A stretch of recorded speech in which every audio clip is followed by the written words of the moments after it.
Iran and Saudi Arabia are among the 6 new countries set to join an economic group known as BRICS. مطمئناً فواید عضویت جمهوری اسلامی ایران در گروه بریکس.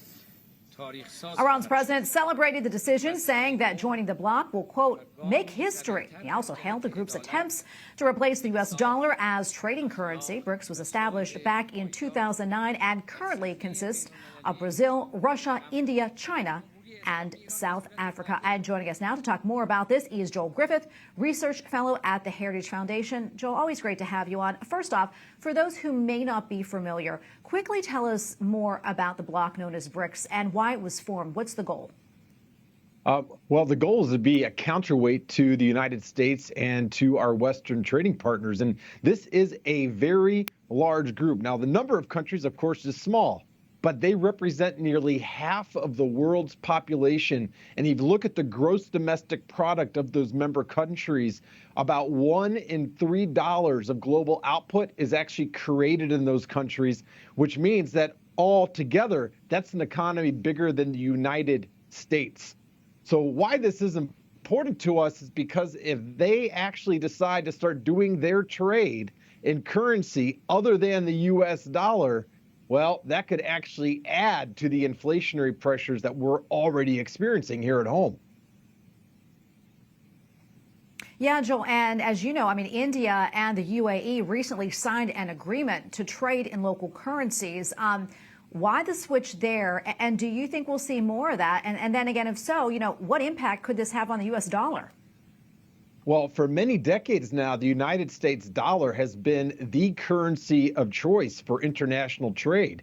If you look, even going back just 15 years, nearly 3/4 of all reserves held by foreign countries are actually held in U.S. dollars. And that number has been plummeting as of late. In fact, for the first time in many decades, fewer than half of all global reserves are still held in U.S. dollars. And this is in part because we have weaponized our dollar. And if you look at what we did over the past few years trying to push back against Russia, we froze a lot of Russian assets that were held in dollars. And other countries are beginning to take note, concerned that the United States might try to push our, whether our foreign policy agenda or even our social agenda, using our dollar as a weapon. And that's a big part of the reason why the reserves held in U.S. dollars have actually declined. And that's important to us because trillions of dollars are held in reserve in foreign countries. And when those dollars are held in reserve, well, that means those dollars that have been printed aren't chasing goods and services.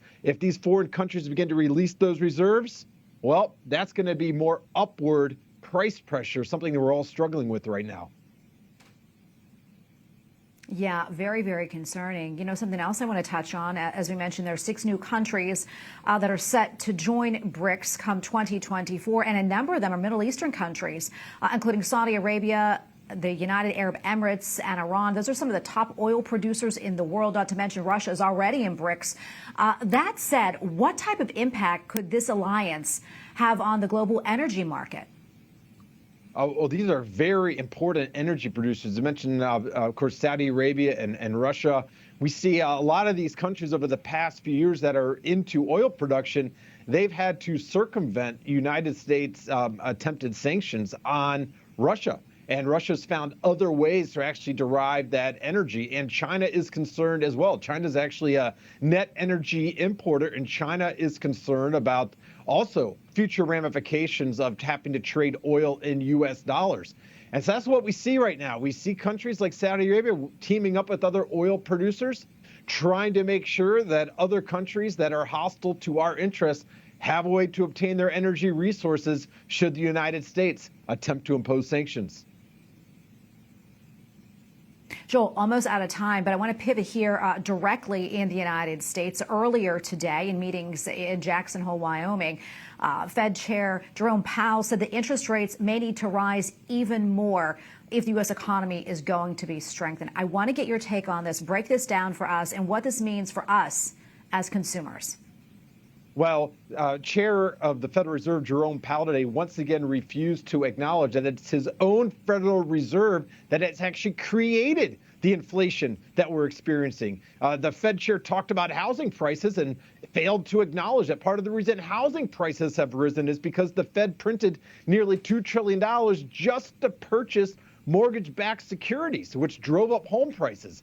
So the Fed right now, what they're trying to do is they're trying to ensure that the trillions of dollars that it printed that are now on deposit in banks, they're trying to deter banks from lending out those dollars because that multiplies and it would drive up inflation every more. So what the Fed is trying to do by raising interest rates, they're trying to contain the damage from the problem that they created. We're all suffering for it, and it's time that politicians stress to the people that Republicans and Democrats passing bloated spending bills the last few years, those bills were financed by the printing presses of the Federal Reserve.